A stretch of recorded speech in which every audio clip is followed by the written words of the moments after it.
Chapter 12 এর একটা class already হয়ে গেছে, যেখানে আমি তোমাদের কয়েকটা ম্যাপ করে দিছিলাম।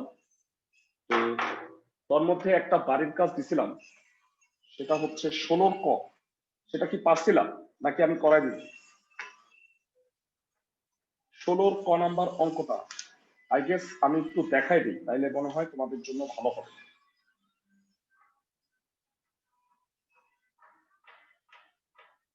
16 কতে বলছে এবিসি ত্রিভুজের বিসিসিএ এবি বাহুর মধ্যবিন্দু হচ্ছে বিইএফ। এবি ভেক্টরকে বিই আর সিএফ এর মাধ্যমে প্রকাশ করতে হবে। খ নাম্বারটা আমি করাই দিছিলাম, তো আমি ক নাম্বারটা একটু দেখাই দিচ্ছি। আজকে আমরা তৃতীয় এবং চতুর্থ এই দুইটা টার্মও পড়বো ভেক্টরের। বুঝে নিচ্ছি।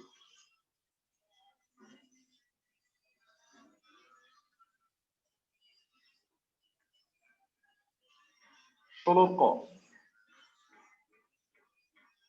ত্রিভুজ এবিসি।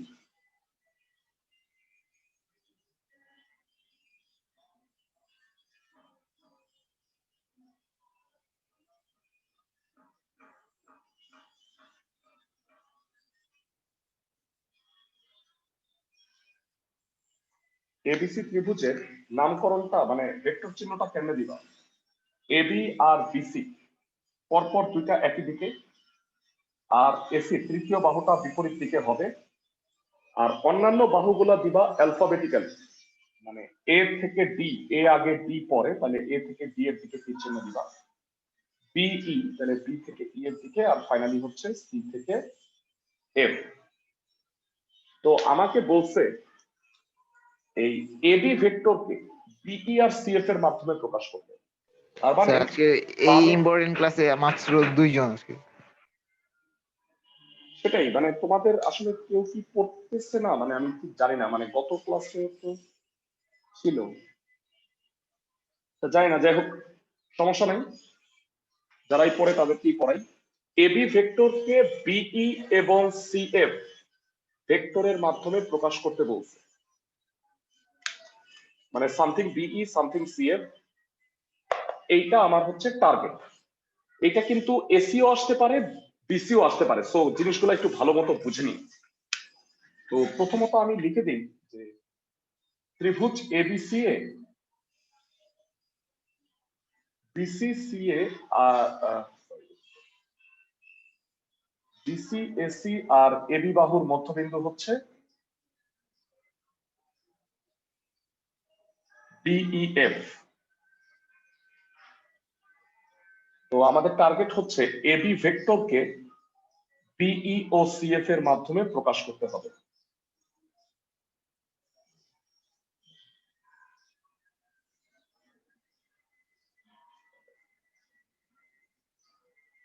তোমাদের কাছে একটু জানতে চাই, বামে এবি আর ডানে বিই আর সিএফ থাকতে হবে, তো এটার জন্য কোন ত্রিভুজটা নিবা তুমি? খেয়াল করো, এবি তো তোমার লাগবেই, বিই আর সিএফ, তাহলে আমি যদি এ বিই নেই, তাহলে অ্যাটলিস্ট এ বি আর বিইটা চলে আসবে। তাহলে তুমি ত্রিভুজ এ বিই এ ভেক্টর যোগের ত্রিভুজ বিধিটা বল। এ বিই ত্রিভুজে ভেক্টর যোগের ত্রিভুজ বিধি কি হবে?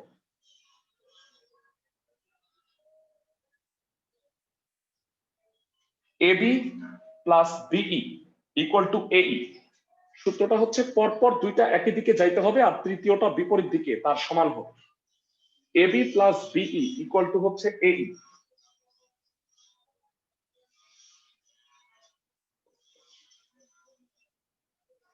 AB vector plus BE vector, AB এর পরে বিই ইকুয়াল টু এই। তো আমার বাম পাশে এবি লাগবে, এটাকে ওই পাশে পাঠাই দিই। এবি হচ্ছে এই মাইনাস বিই। একটু জানতে চাই তোমাদের কাছ থেকে, এই কে কি লেখা যায়? এই কে, এই ভেক্টরটাকে কি লেখা যায় চিত্র দেখে বলো। Half AC, very good. ধারক রেখা 1, এই কারণে লেখা যাবে, কিন্তু তাতেও আমার ম্যাথটা কমপ্লিট হয় নাই, কারণ আমাকে বলছে এবি কে বিই আর সিএফ এর মাধ্যমে প্রকাশ করতে হবে। আফসোস আমার এখানে এবিটা বিই আছে ঠিকই, কিন্তু সিএফ হয় নাই। এসি আসছে। তো আমি যেটা করব, আমার টার্গেট হচ্ছে এসি কে সরায়া সিএফ টা আনা। এসি কে সরায়া সিএফ আনবা, তার জন্য তোমার কোন ত্রিভুজ লাগবে? এসি কে সরায়া সিএফ আনতে গেলে তোমার কোন ত্রিভুজ ত্রিভুজের ACF প্রয়োজন? ACF, very good. ত্রিভুজ এসিএফ এ বারবার আর এই কথাটা লিখলাম না, সবসময় লিখতে হবে। AC plus CF equal to AF হবে। দেখো, AC plus CF equal to AF.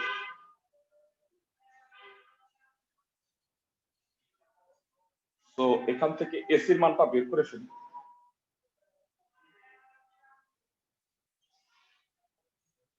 AF minus CF, এই 2 নং এর মানটা আমি একটা কাজ করি, একে বসাই দিই, তাহলে বিই আর সিএফ টা অ্যাটলিস্ট হয়ে যাবে।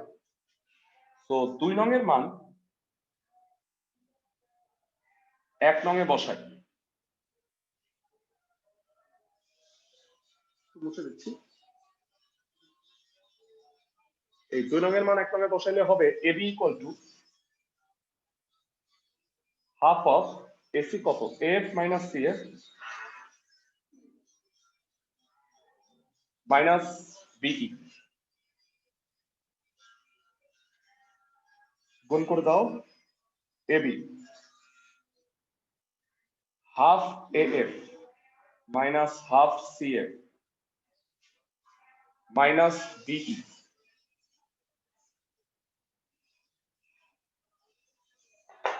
এএফ কে কি বলা যায় খেয়াল করো, বিই আর সিএফ চলে আসছে, কিন্তু এএফ টাও তো আসছে।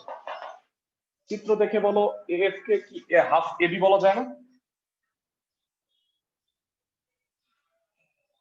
এএফ মানেই হাফ এবি, আর একটা হাফ ছিল। ক হিসেবে এটা যথেষ্ট বড় দিয়ে দিচ্ছে, আসলে কতে এটা কখনোই আসবে না। হাফ আর হাফ গুণ হয়ে হলো 1/4, সেটা যদি বামে চলে আসে, ভাইরা কে কে বলতে পারবা 1 থেকে 1/4 বিয়োগ হইলে কত হয়? 1 মাইনাস 1/4, 3/4 এবি।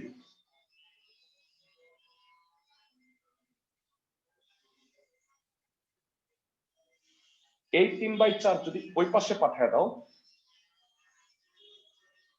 তাহলে এবি ভেক্টর হবে মাইনাস 2/3 সিএফ মাইনাস 4/3, 3/4টা ওই পাশে পাঠিয়ে দিচ্ছি। আশা করি ক্লাসের সবাই মোটামুটি বুঝতে পারছো। ক্লাসের সবাই কি বুঝতে পারছো যে এবি ভেক্টরটাকে কিভাবে বিই আর সিএফ এর মাধ্যমে প্রকাশ করলাম? জি স্যার। সবাই কি ওকে? তোমাদের একটা টাস্ক দিয়ে রাখতেছি, সেটা হচ্ছে এই অঙ্কটাই তোমরা করবা। সেটা হচ্ছে এসি ভেক্টরকে বিই আর সিএফ এর মাধ্যমে প্রকাশ করবা। তোমাদের রেজাল্টটা আমি বলে দিই, এসি ইকুয়াল টু, এটা উল্টা আসবে, 4/3 সিএফ আসবে মাইনাস, আর মাইনাস 2/3 বিই আসবে। এই কাজটা তোমরা বাসায় অবশ্যই করবা। তো 16 ক নাম্বারটা গেল। তো আমরা এই কনসেপ্টের আরেকটা ম্যাথ করার পরে অবস্থান ভেক্টরের 2টা ম্যাথ করব। মোস্ট ইম্পর্টেন্ট 3টা ম্যাথ। 1 নাম্বার হচ্ছে 11 নাম্বার। 11 নাম্বারে সরি, আগে 12 নাম্বারটা করি, 12 নাম্বারটা সহজ আছে। কোন চতুর্ভুজের কর্ণদ্বয় যদি পরস্পরকে সমদ্বিখণ্ডিত করে, তাহলে তা একটা সামান্তরিক হবে। এটা আমাকে প্রুফ করতে হবে। তো 12 নাম্বারটা করে দিচ্ছি।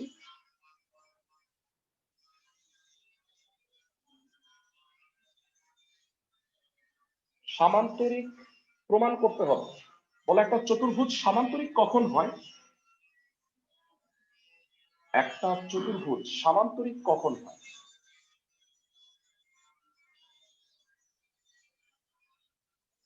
এ বি সি ডি একটা ধরো চতুর্ভুজ সামান্তরিক, এখনো প্রুফ হয়নি। আমাকে বলছে এই সামান্তরিক চতুর্ভুজটার কর্ণ 2টা সাপোজ এম বিন্দুতে, চতুর্ভুজের কর্ণ 2টা পরস্পরকে সমদ্বিখণ্ডিত করছে।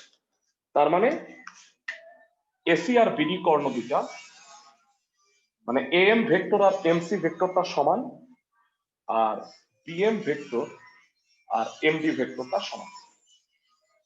তো আমি যদি ভেক্টর সিম্বল দিই, তো তোমরা দিবা এইভাবে এ বি বিসি, সমান্তরাল গুলো একই দিকে দিবা এ বি বিসি, সমান্তরাল সিম্বল গুলা একই দিকে দেওয়ার চেষ্টা করবা। ওকে, আমাকে বলতে যে এবিসিডি একটা চতুর্ভুজ, এসি আর বিডি কর্ণ দুটা এম বিন্দুতে সমদ্বিখণ্ডিত হয়েছে, মানে এএম আর এমসি সমান, বিএম আর এমডি সমান, তাহলে প্রমাণ করো যে এটা একটা সমান্তরিক। সমান্তরিক তখনই প্রুফ হবে যখন তার বিপরীত বাহু দুইটা সমান এবং সমান্তরাল হবে। মানে সাপোজ আমি যদি প্রমাণ করে ফেলতে পারি যে বিসি আর এডি এই দুইটা ভেক্টর সমান, তাহলেই কিন্তু এরা সমান্তরিক। কারণ বলতো ভেড়া, ভেক্টর সমান হওয়ার অর্থ কি? ভেক্টর সমান হওয়ার অর্থ হলো মান আর দিক উভয়ই সমান হয়। মান তো সমান হবেই, আবার বিসি আর এডি যেহেতু দুইটা আলাদা রেখা, তার মানে তারা সমান্তরাল হয়। কারণ আমরা জানি দুইটা ভেক্টর যদি সমান হয় তাহলে তাদের ধারক রেখা হয় এক, না হলে সমান্তরাল হয়। এটা যেহেতু একই ধারক রেখা না, তাহলে অবশ্যই সমান্তরাল হবে। এটা আমরা প্রুফ করব। তো মনে করি এবিসিডি চতুর্ভুজে সমান্তরিক বলবা না, কারণ এখনো সেটা সমান্তরিক প্রুফ হয়। এবিসিডি চতুর্ভুজে এসি ও বিডি কর্ণদ্বয় এম বিন্দুতে ছেদ করে।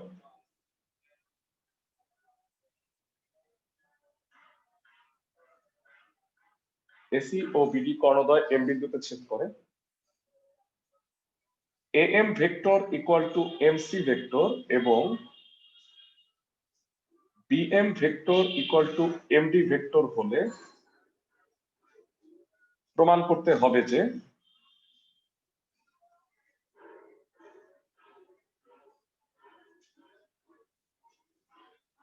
এবিসিডি একটি সমান্তরিক। প্রমাণ করতে হবে যে আগে অনেক টিচারের কথা হচ্ছে ভেক্টর পদ্ধতিতে কথাটা লিখতে হবে। ভেক্টর পদ্ধতিতে প্রমাণ করতে হবে যে এটা লেখাটা বেটার। এটা একটা ইম্পর্টেন্ট জিনিসটা মনে রাখবে। যে কোনো প্রমাণ ভেক্টর পদ্ধতিতে প্রমাণ করতে হবে, সেটা লিখে দিলাম। এবার তোমরা আমাকে বলো ভেড়া, তোমরা কি দুইটা ত্রিভুজ দেখতে পাচ্ছ? একটা হচ্ছে এটা, ওই যে আমি ত্রিভুজের সার্কাসের কথা বলছিলাম, এটা মানুষের সার্কাস, ত্রিভুজের সার্কাস, মানে একটার মাথায় একটা উল্টা করে থাকে। যদি এই দুইটা ত্রিভুজ নিয়ে কাজ করো, প্রথমত ত্রিভুজ বিএমসি, বলো ত্রিভুজ বিএমসি এ ভেক্টর যোগের ত্রিভুজ বিধি অনুসারে কি হবে?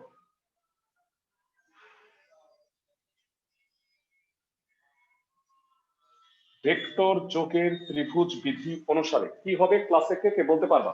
BM plus MC equal to BC. Excellent, BM plus MC equal to BC.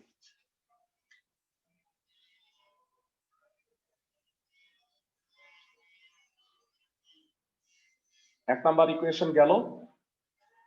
Next হচ্ছে ত্রিভুজ এএমডি। ত্রিভুজ এএমডি এ ভেক্টর যোগের ত্রিভুজ বিধি অনুসারে হবে AM plus MD equal to AD. আমাকে একটু বলো, এএম মানে হচ্ছে এমসি, দেয়া আছে, এমসি লিখে ফেলো। আর এমডি মানে হচ্ছে বিএম।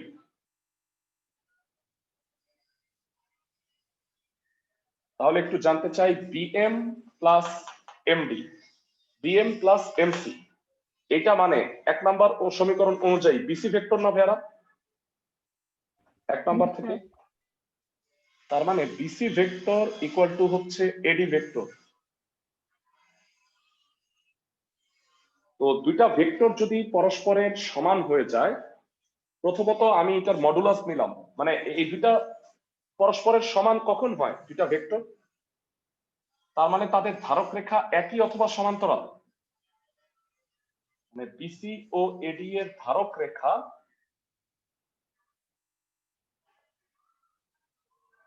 একই বা সমান্তরাল, কিন্তু তাদের ধারক রেখা কি এক? ভেরা, কিন্তু তাদের ধারক রেখা এক নয়। বিসি আর এডি সম্পূর্ণ আলাদা রেখা, চিত্র দেখে বোঝা যাচ্ছে। যেহেতু এক নয়, তাহলে অবশ্যই বিসি আর এডি পরস্পর কি হবে? সমান্তরাল হবে। আর সিমিলারলি দুটা ভেক্টর যদি সমান হয়, তাহলে তাদের মানও কিন্তু সমান। আর ভেক্টর রাশির মানটা কিভাবে গ্রহণ করে বলতো ভাইয়া? ভেক্টর রাশির মান কিভাবে নেয়? মডুলাস দিয়ে। পরমাণু চিহ্ন দিতে হয়। হ্যাঁ, মডুলাস দিয়ে। তাহলে আমরা শুধু ভেক্টর বলতে পারবো, মানে স্কেলার বলতে পারবো, দুঃখিত।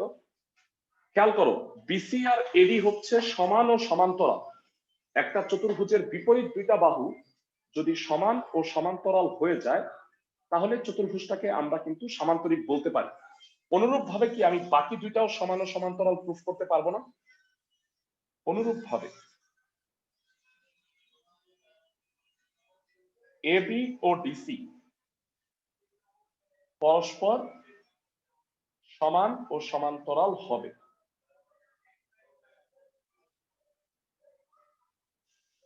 সুতরাং এ বি সি ডি হবে হচ্ছে একটা সামান্তরিক।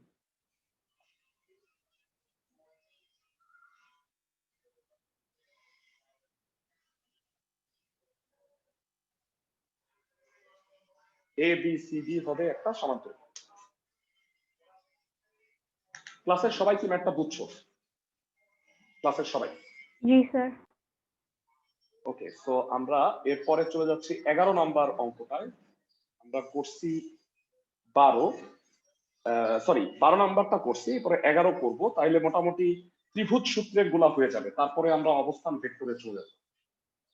তো এখানে বলছে ভেক্টরের সাহায্যে প্রমাণ করো যে ত্রিভুজের এক বাহুর মধ্যবিন্দু থেকে অঙ্কিত অপর বাহুর সমান্তরাল সরল রেখা তৃতীয় বাহুর মধ্যবিন্দুগামী হয়। এই ধরনের একটা প্রমাণ লাস্ট ক্লাসে আমরা করছিলাম, এটার সাথে কিছুটা মিল আছে, উল্টা প্রমাণ। 11 নম্বর অঙ্কটায় বলছে সাপোজ একটা ত্রিভুজ আছে,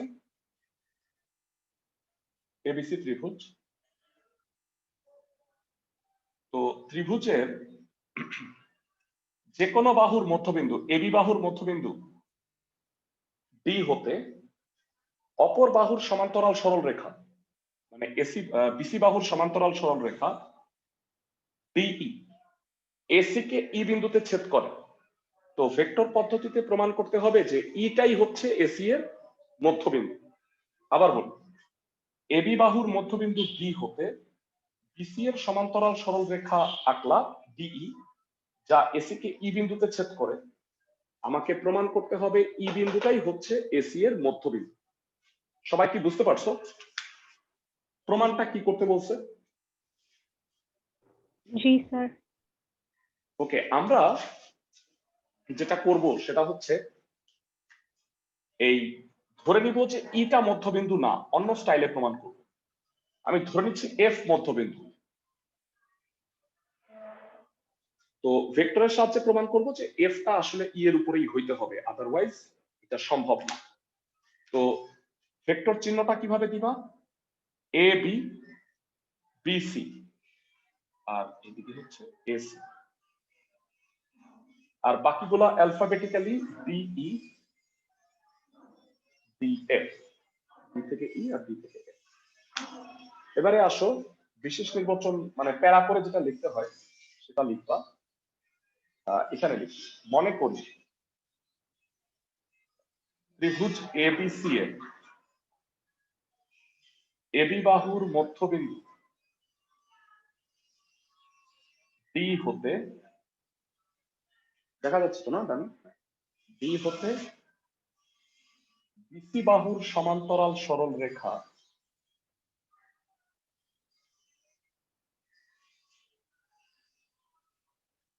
বিসি বাহুর সমান্তরাল সরল রেখা ডিই, বিসি বাহুর সমান্তরাল সরল রেখা ডিই কমা এসি কে ই বিন্দুতে ছেদ করে।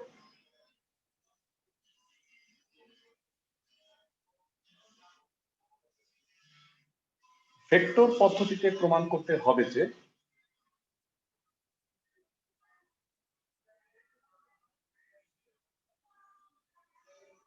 ই এসি এর মধ্যে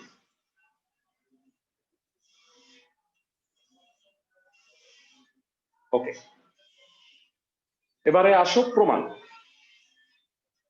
প্রমাণের জন্য ফার্স্ট অফ অল আমি ধরে নিব যে না, ই এসি এর মধ্যবিন্দু না, এফ এসি এর মধ্যবিন্দু। ই এসি এর মধ্যবিন্দু না হলে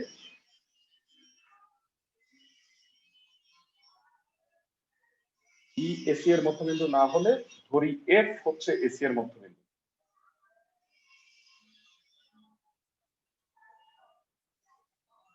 ফার্স্ট অফ অল আমাকে বলো ত্রিভুজ এবিসি এ ভেক্টর যোগের ত্রিভুজ বিধি কি হবে? বড় ত্রিভুজ ABC, AB plus BC equal to AC. Very good. তো এখান থেকে আমরা বলতে পারবো বিসি ভেক্টর হচ্ছে এসি মাইনাস এবি, বের করে রাখলাম। প্রশ্নে আমার দেয়া আছে যে এবি বাহুর মধ্যবিন্দু ডি, তাহলে বলতো এডি ভেক্টরকে এখন আমি কি বলতে পারবো? AD vector, AD Half AB. Vector half AB. আর যেহেতু এফ মধ্যবিন্দু ধরছি তাহলে এএফ কে কি বলবো? Half of AC. এডি কে হাফ এবি আর এএফ কে হাফ এসি ধরে নিলাম। এবার তোমরা আমাকে বলো ত্রিভুজ এডিএফ এ কি হবে? AD plus DF equal to AF. Eddy plus DF equal two AF. Okay, so DF এর মানটা বের করে রাখি। ডিএফ টা হবে এএফ মাইনাস এডি। এএফ আর এডি আমরা বের করে রাখছি, হাফ এসি আর হাফ এবি।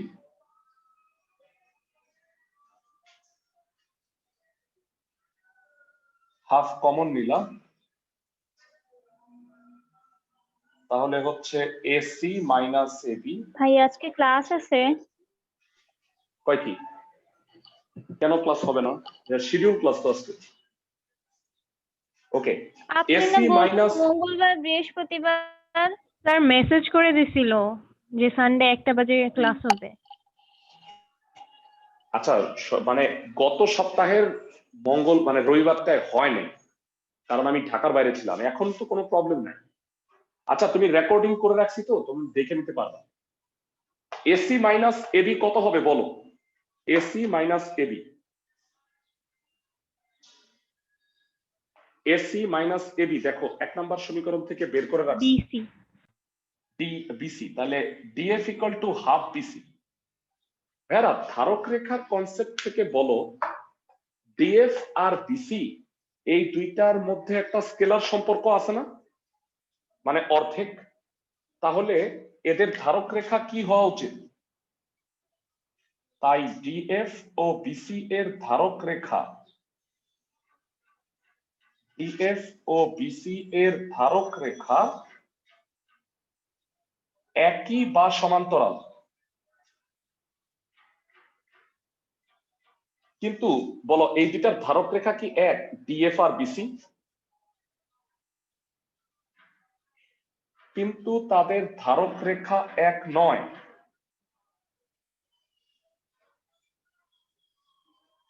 তার মানে ডিএফ সমান্তরাল হচ্ছে বিসি।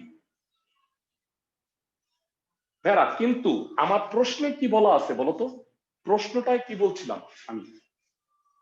প্রশ্নটায় বলছিলাম যে বিসি বাহুর সমান্তরাল সরলরেখা হলো ডিই, কিন্তু প্রশ্ন মতে ডিই হচ্ছে সমান্তরাল বিসি। ভেরা তাহলে বলো ডি বিন্দু থেকে কি এমন হইতে পারে ডিএফটাও বিসির সমান্তরাল আবার ডিইটাও বিসির সমান্তরাল? এটা কি কখনো হওয়া সম্ভব? না স্যার। মানে একমাত্র তখনই সম্ভব যদি ই আর এফ একই বিন্দু হয়। মানে ই বিন্দু আর এফ বিন্দু যদি একই বিন্দু হয় তাহলেই আমি বলতে পারবো যে ডিই আর ডিএফ দুইটাই সমান্তরাল। মানে এফটা আসলে বিন্দুর উপরে মিলে যাবে। তো এইটাই কিন্তু আমি ধরছিলাম যে এসি এর মধ্যবিন্দু না হলে এফ এসি এর মধ্যবিন্দু। তাই আমি এখানে বলবো এটার পরে, তাই ই ও এফ বিন্দু ভিন্ন হতে পারে না।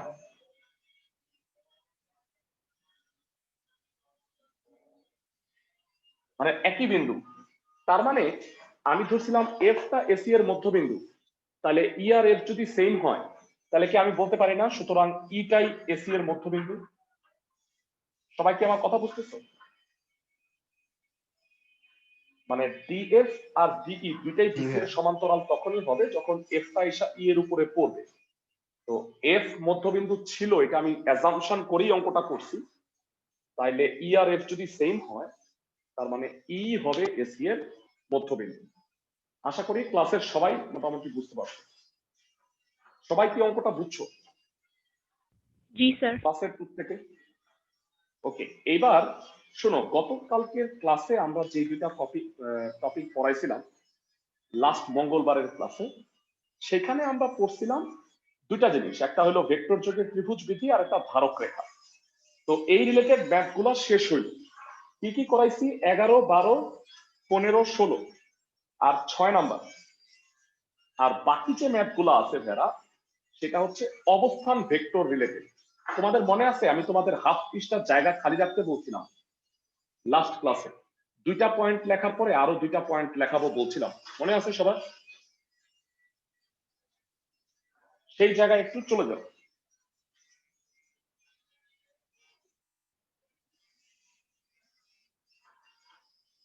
পয়েন্ট, এটা আবার ফর্মুলা কিন্তু চলে আসতেছে। অবস্থান ভেক্টর, এটা কিন্তু ফর্মুলা। অবস্থান ভেক্টরের সংজ্ঞা শুনো।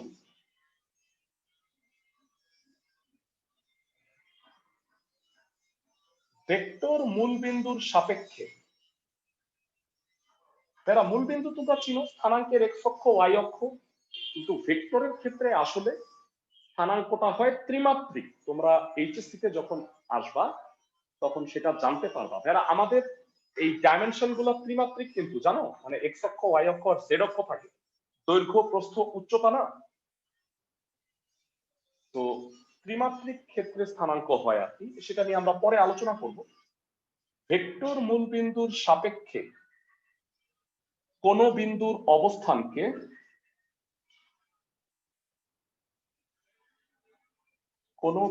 অবস্থানকে উক্ত বিন্দুর অবস্থান ভেক্টর বলে।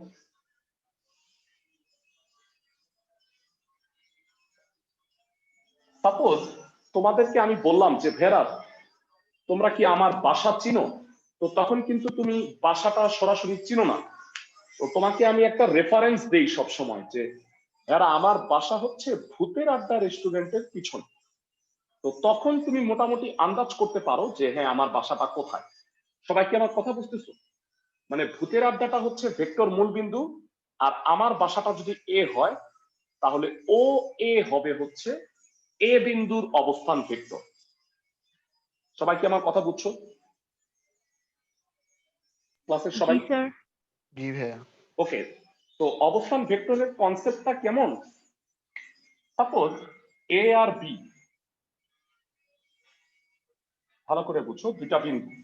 এ বিন্দুর অবস্থান ভেক্টর হচ্ছে ও এ, অবস্থান ভেক্টরকে নিচে ড্যাশ এমনি প্রকাশ করে।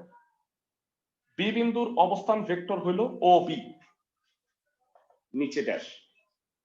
তাহলে এ বি কত হবে বলো তো ভেরা? ভেক্টর যোগের ত্রিভুজ বিধি অনুযায়ী ক্লাসের কয়জন পারবা? ত্রিভুজ ও এ বি এ কি হবে? O B A, minus A. Very good, B minus A হবে। তারপর একটু ভেঙে ভেঙে লিখি, O A plus A B equal to হলো ও বি, বা এ বি ভেক্টর হইল ও বি মাইনাস ও এ। সুতরাং এ বি ভেক্টর হচ্ছে বি মাইনাস এ অন্ত মাইনাস আর। আশা করি ক্লাসের সবাই মোটামুটি বুঝতে পারছো। সবাই কি এতটুকু বুঝছো? জি ভাইয়া। ওকে, তাইলে সবসময় মনে রাখবা দুইটা বিন্দুর সংযোজক রেখার ভেক্টর হবে অন্তবিন্দুর অবস্থান ভেক্টর মাইনাস আদি বিন্দুর অবস্থান ভেক্টর। মানে এ বি হবে বি মাইনাস এ। বলতো পি কিউ কি হবে? পি কিউ ভেক্টর যদি হয় Q minus P, CD vector হবে ডি বিন্দুর অবস্থান ভেক্টর মাইনাস সি বিন্দুর অবস্থান ভেক্টর। সবাই কি বুঝতে পারতেছো অবস্থান ভেক্টরের কনসেপ্টটা? ক্লাসের সবাই কি বুঝছো? জি স্যার। আর লাস্ট যে টপিকটা পড়বো সেটা হলো মধ্যবিন্দুর অবস্থান vector.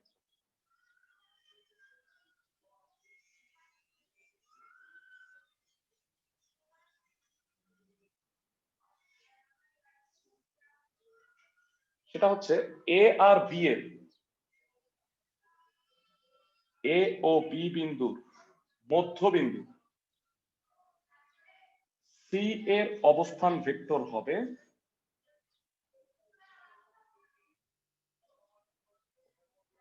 C equal to half A plus B. এবার আমাকে একটু বলো এ বি এর মধ্যবিন্দু যদি সি হয়, সি বিন্দুর অবস্থান ভেক্টরটা আমি বের করব। সেটা বের করার টেকনিকটা কি হবে? সি এর মানটা কিভাবে বের করবা, ও সিটা কেমনে বের করবা? এটা সরাসরি সূত্র, মানে সি হবে এ আর বি এর গড় যোগ করে 2 দিয়ে ভাগ, মানে এ প্লাস বি ডিভাইডেড বাই 2 বা হাফ এ প্লাস বি। কিভাবে আসলো সেটা একটু ব্যাখ্যা করি। বেড়া চিত্র থেকে বলতো ও এসি ভেক্টরটা কত? এসি কি হাফ এ বি না? সবাই কি বুঝতে পারতেছো? এসি ভেক্টরটা এ বি এর অর্ধেক হবে, সবাই কি বুঝছো? জি স্যার। এ বি কত ছিল আগের অঙ্ক থেকে? বি মাইনাস এ। আচ্ছা, তাই যদি হয়ে থাকে এবার বলো ত্রিভুজ ও এ সি এ ভেক্টর যোগের ত্রিভুজ বিধি অনুসারে কি হবে? O A C, O C equal to কত হবে বলতো? O A plus AC. তো আমি জানতে চাই ও এ ভেক্টরটা কত, চিত্র দেখে বলো। এ। এ। আর এসি কত? AC half half of. B minus A. OC ভেক্টরটা কত, চিত্র দেখে বলো তো। সি। ছোট হাতের সি। আর এটা ভিতরে গুণ করে দাও, A plus half B minus half A. তাহলে বলো এ থেকে হাফ এ গেলে আলটিমেটলি হাফ কমন নিলে এ প্লাস বি থেকে যাবে না? তার মানে এ আর বি এর মধ্যবিন্দুর অবস্থান ভেক্টর সি হবে half of A plus B. ক্লাসের সবাইকে কি বুঝাইতে পারছে? মানে দুইটা জিনিস আজকে পড়লাম। অবস্থান ভেক্টরের ক্ষেত্রে দুইটা বিন্দুর সংযোজক রেখার ভেক্টর হচ্ছে পরের বিন্দুর অবস্থান ভেক্টর মাইনাস আগের বিন্দুর অবস্থান ভেক্টর। আর এ আর বি দুইটা বিন্দুর মধ্যবিন্দুর অবস্থান ভেক্টর হচ্ছে তাদের অবস্থান ভেক্টর দুইটা যোগ করে 2 দিয়ে ভাগ। ক্লাসের সবাই এই দুইটা টার্ম বুঝছো কিনা আমাকে একটু জানাও। কোনো অঙ্ক না, দুইটা থিওরি পড়াইলাম, এগুলো দিয়ে বাকি ম্যাথ গুলা করাবো। সবাই কি এই থিওরি দুইটা বুঝছো? জি সবাই স্যার। আমাকে একজন একজন করে বলো থিওরি দুইটা বুঝছো কিনা। মুনিয়া বুঝতে পারছো থিওরি দুইটা?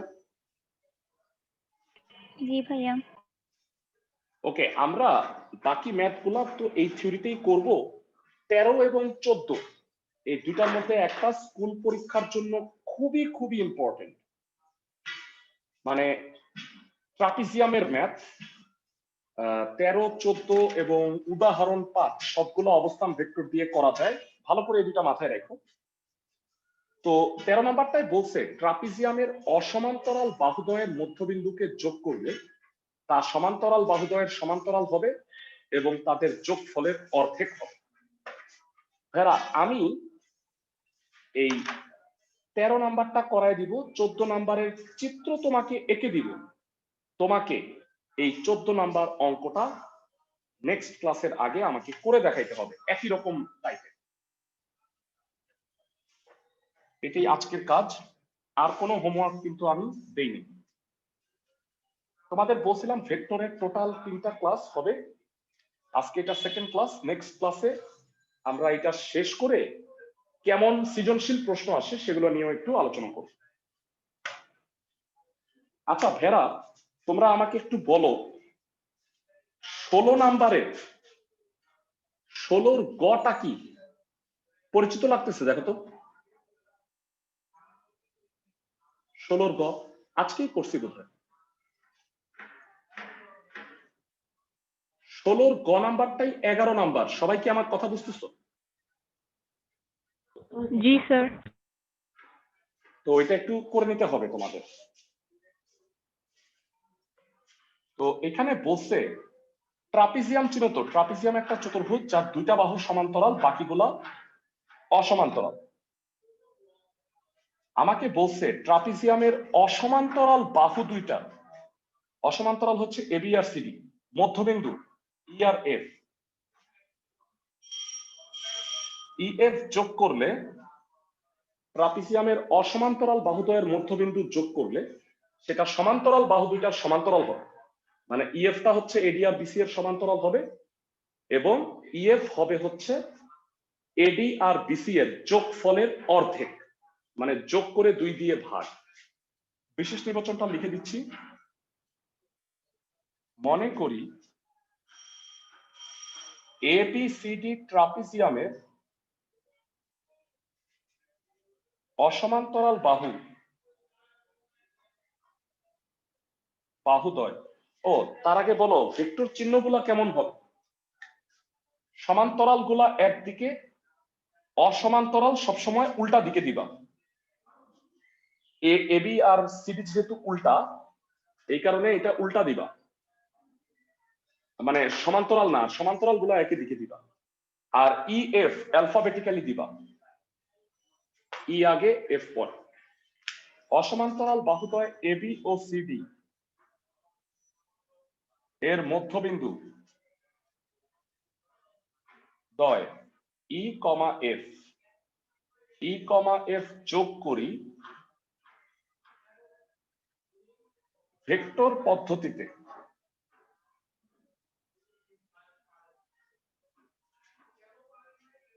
প্রমাণ করতে হবে যে ইএফ সমান্তরাল এডি সমান্তরাল বিসি, এবং EF equal to half of AD plus BC. যারা বুঝছো তো প্রমাণটা? অসমান্তরাল বাহুদ্বয়ের মধ্যবিন্দুর সংযোজক সরল রেখা সমান্তরাল বাহু দুইটার সমান্তরাল, আর মানটা হচ্ছে যোগফলের অর্ধেক। যারা মনে রাখবা সব সময় ট্রাপিজিয়াম বা মানে সামান্তরিক বর্গ রম্বস যদি না হয়, ট্রাপিজিয়াম বা অন্যান্য চতুর্ভুজের ক্ষেত্রে অবস্থান ভেক্টর দিয়ে করলে অঙ্কগুলো সহজ হয়। মনে থাকবে, ট্রাপিজিয়াম বা অন্যান্য চতুর্ভুজ অবস্থান ভেক্টর দিয়ে করবা। সামান্তরিক বর্গ রম্বস হইলে নরমালি ত্রিভুজ বিধি দিয়ে করবা। ক্লাসের সবাইকে আমার কথা বুঝছো? জি স্যার। সাপোজ এইখানে কোনো একটা জায়গায় ভেক্টর মূল বিন্দু আছে, সাপোজ এখানে ও বিন্দুর সাপেক্ষে এ বি সি ডি এদের অবস্থান ভেক্টর কত হবে? ধরি প্রমাণ, ধরি ভেক্টর মূল বিন্দু ও এর সাপেক্ষে, ভেক্টর মূল বিন্দু ও এর সাপেক্ষে এ বি সি ডি বিন্দুর অবস্থান ভেক্টর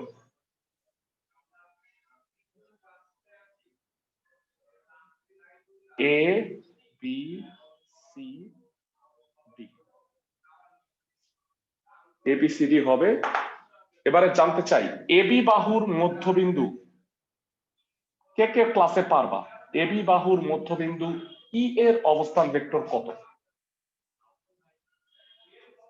কে কে পারবা? আজকে একটু আগে পড়াইছি, দুঃখিত, এইদিকে একটু পিছনে নেই। বলো এবি বাহুর মধ্যবিন্দু ই এর অবস্থান ভেক্টর কত হবে? 4 নাম্বার পয়েন্ট পড়াইছি আজকেই। Half a plus b। Half A plus B, very good. তারপরে আমাকে বলবা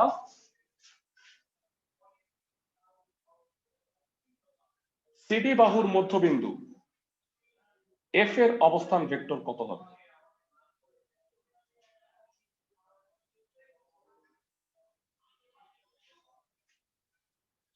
এফ এর অবস্থান ভেক্টর এফ কত হবে? ক্লাসের কয়জন পারবা? Half b plus c। Half C plus D বা ডি প্লাস সি, একই কথা। এবার ভালো করে বুঝো, এটা গেল 4 নাম্বার পয়েন্ট। এবারে 3 নাম্বার পয়েন্টে আসবো। ইএফ প্রমাণ করতে হবে আমার। বলো তো ভাইরা, এখন ইএফ ভেক্টরকে কি লেখা যায়? কয়জন পারো? 3 number point. f minus e। F minus E, excellent. মানটা বসাও। এফ মাইনাস ই করলে কত হবে? Half of C plus D minus half of A plus B. তুমি মনে রাখো প্রমাণটা কি করতে বলছে? ইএফ হচ্ছে half of AD plus BC প্রমাণ করতে বলছে, মাথায় রেখো। এটা একটু মুছে দিলাম। জানতে চাই, হাফ কমন নিলাম, সি প্লাস ডি মাইনাস এ মাইনাস বি, তো হাফ। ভেরা এডি কে কি লেখা যায় বলো তো, একটু উল্টা অঙ্ক করি। এডি কে লেখা যায় ডি মাইনাস এ, সবাই কি বুঝতে পারো? এডি কে। আর বিসি কে কি লেখা যায় বলো তো? বিসি কে c minus d। C minus, BC কে কি লেখা যায়? BC. c minus b। C minus D. বলো তো মিলে গেছে কিনা? এই লাইনটা থেকে এই লাইন আমি কিন্তু মানে এইটা দেখে মিলাইছি। সমান এটা হলো half of AD plus BC. সবাই একটু বুঝার চেষ্টা করো। আমি half of AD plus BC হিসাব করে এডি কে লেখা যায় ডি মাইনাস এ অন্তবিন্দু মাইনাস আদিবিন্দু, বিসি কে লেখা যায় সি মাইনাস বি। ক্লাসের সবাই কি এতটুকু বুঝছো কিনা আমাকে একটু জানাও। এই জায়গাটা ভাইটাল।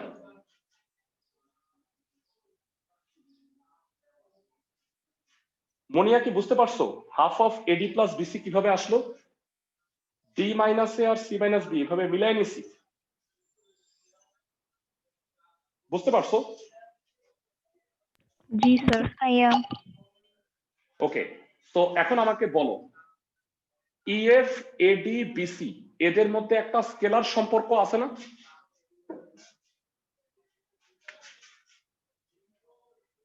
হাফ ইএফ ভেক্টর এডি ও বিসি এর মধ্যে স্কেলার সম্পর্ক বিদ্যমান, অর্থাৎ এদের ধারক রেখা কি হবে?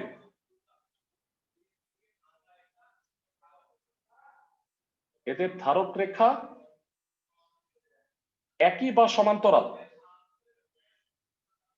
যারা কিন্তু ইএফ এডি বিসি এদের ধারক রেখা কি এক?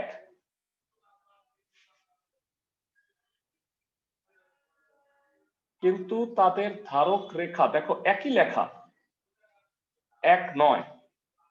তার মানে আমি বলতে পারি ইএফ সমান্তরাল এডি সমান্তরাল বিসি। ক্লাসের সবাই কি বুঝতে পারছো? মানে ইএফ এডি বিসি তিনটা আলাদা রেখা, তাহলে তাদের ধারক রেখা এক হয় কিভাবে? তাহলে তাদের ধারক রেখা অবশ্যই সমান্তরাল হবে। আর ভাইয়ারা এটা কিন্তু ভেক্টর প্রমাণ হয়েছে, তাই না ভাইয়ারা? ভেক্টর থেকে স্কেলার নেয় কেমনে? ভেক্টর থেকে স্কেলার কিভাবে নেয় বলো? পরম মান দিয়ে। পরম মান। এখন EF modulus equal to half AD modulus plus BC modulus. তাহলে মডুলাস দিলে কি হয়, ভেক্টর চিহ্নটা উঠে যায়, শুধু স্কেলার থাকে। আশা করি সবাই প্রমাণটা বুঝতে পারছো। এই প্রমাণটা অনেক ইম্পর্টেন্ট একটা প্রমাণ। তোমাদের আমি আজকে একটা কাজ দিব, সেই কাজটা অবশ্যই সবাই অ্যাটেম্প্ট নিয়ে করবা, হুবহু একই রকম। 14 নাম্বারটাই বলছে, আমি বুঝাই দিতেছি। একটা ট্রাপিজিয়াম আছে, ট্রাপিজিয়ামের কর্ণ দুইটার মধ্যবিন্দু, কর্ণ দুইটার মধ্যবিন্দু কি, বিডি এর মধ্যবিন্দু হইল ই, এসি এর মধ্যবিন্দু সাপোজ ধরো এফ। কর্ণ দুইটার মধ্যবিন্দু যোগ করলাম, তাহলে যে রেখাটা পাবা একই রকম, সেই ইএফটাও হবে এডি আর বিসি এর সমান্তরাল, আমাকে প্রুফ করতে হবে। আর প্রমাণ করতে হবে ইএফ এর মানটা হলো বিয়োগফলের অর্ধেক, তার মানে ইএফ হবে half of BC minus AD, মানে বিসি থেকে এডি বিয়োগ করে 2 দিয়ে ভাগ করলে ইএফটা পাওয়া যাবে। সবাই কি বুঝতেছো যে 13 আর 14 অনেকটা সিমিলার? ক্লাসের সবাই জি স্যার। এটা অ্যালফাবেটিক্যালি যে তীর চিহ্ন দিবা। 13 নাম্বার দেখে শুধুমাত্র 14 নাম্বার অঙ্কটা করা, এটা হচ্ছে আজকের টাস্ক। এটা যদি পেরে ফেলো, নেক্সট ক্লাসে বাকি ম্যাথগুলো আমরা করব। সবাই কি বুঝছো ক্লাসের সবাই? মঙ্গলবার জি, একটা স্যার। সময় নেক্সট ক্লাস হবে, যেখানে ভেক্টর শেষ করব আমরা। ভালো থাকো সবাই।